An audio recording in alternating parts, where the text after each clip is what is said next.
শিবির আজ বাংলাদেশের ছাত্র রাজনীতিতে, শিবির আজ বাংলাদেশের শিক্ষা প্রতিষ্ঠানে এক অপ্রতিরোধ্য শক্তির নাম।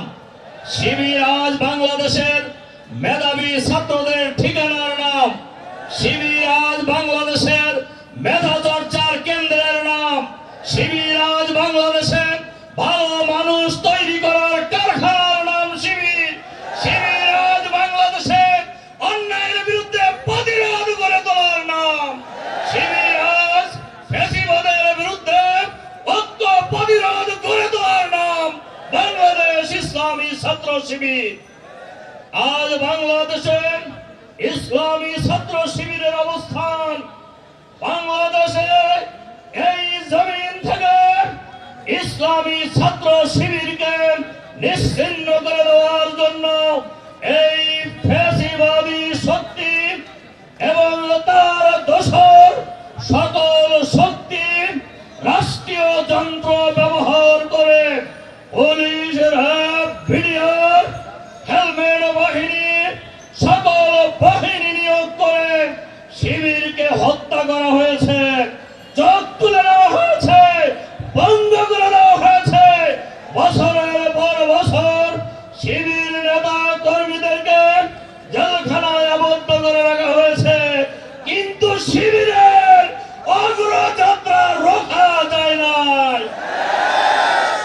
আপনারা দেখেছেন এই শিবিরকে নিষিদ্ধ করেছিলেন বাংলাদেশের বসিটি বেগম, ভারতের তাবেদার ফ্যাসিবাদের নায়িকা শেখ হাসিনা নির্বাহী আদেশে নিষিদ্ধ করেছিলেন, কিন্তু যিনি নিষিদ্ধ করেছিলেন তিনি নিষিদ্ধ হয়ে গেছেন। আমরা করি নাই। বাংলাদেশের 18 কোটি মানুষ তাদেরকে নিষিদ্ধ করে দিয়েছে। নইলে পালালেন কেন? আপনারা বহু কিছু চিনছেন, কিন্তু শিবির চেনেন নাই। তার কারণ জুলুম নির্যাতন চালিয়ে, পঙ্গু করে, হাত চোখ তুলে নিয়ে, হত্যা করে, ক্রসফায়ার দিয়ে গুম করে শিবির ঠেকানো যাবে না। যে জমিনে শিবিরের শহীদের রক্ত ঝরেছে, সেই জমিন আল্লাহর দ্বীনের জন্য উর্বর হয়ে গিয়েছে। যেই জমিনে শহীদের রক্ত ঝরেছে, সেখানেই শিবিরের দুর্ভেদ্য ঘাঁটি তৈরি হয়েছে। সুতরাং বাংলাদেশ আজ শিবিরের জন্য দুর্ভেদ্য ঘাঁটি। নিশ্চিন্তে খান স্বাস্থ্যকর অল টাইম পান, অল টাইম হেলদি লাইফ। যে ফ্যাসিবাদের বিরুদ্ধে এদেশের ছাত্র সমাজ জীবন দিয়েছেন, আন্দোলন করেছেন, লড়াই করেছেন, ফ্যাসিবাদ পালিয়ে গিয়েছে বিদেশ থেকে। উনি বক্তৃতা করার চেষ্টা করেন, উনি ঠুস করে ঢুকে পড়ার চেষ্টা করেন। আমি আপনাদের কাছে ক্লিয়ার বলে যেতে চাই, ফ্যাসিবাদ আর বাংলাদেশে আসবে না ইনশাআল্লাহ। ফ্যাসিবাদ আর বাংলাদেশে আসতে দেওয়া হবে না।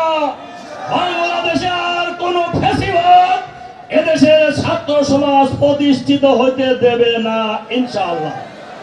আর তাদের এই কথা শুনে, ঠুস করে ঢুকে পড়ার কথা শুনে বাংলাদেশে যারা উকিঝুঁকি মারার চেষ্টা করতেছেন, তাদেরকে আমি বলবো উকিঝুঁকি মারা বন্ধ করেন। আপনাদের এই ফ্যাসিবাদের নেত্রী আর ফিরবে না। যারাই উকিঝুঁকি মারবেন, যারাই নড়াচড়া করবেন, তারাই বিপদে পড়বেন। কথা খুবই পরিষ্কার।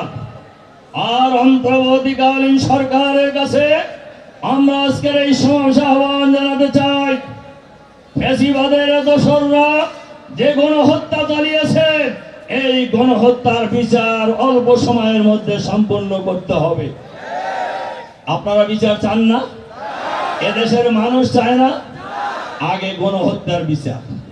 2 নম্বর, ফ্যাসিবাদের দোসর এখনো সরকারের ভিতরে বাইরে লুকিয়ে আছে। তারা সরকারের ভিতরে থেকেই অন্তর্বর্তীকালীন সরকার উৎখাতের ষড়যন্ত্র করছে। সরকারের ভিতরে থেকেই অন্তর্বর্তীকালীন সরকারকে ডিস্টার্ব করার ষড়যন্ত্রে নিয়োজিত। আমরা আজকের এই সমাবেশে আমরা আহ্বান জানাবো, সরকারের ভিতরে বাইরে যত ফ্যাসিবাদের দোসর আছে তাদেরকে চিহ্নিত করে গ্রেপ্তার করে বিচারের মুখোমুখি করতে হবে।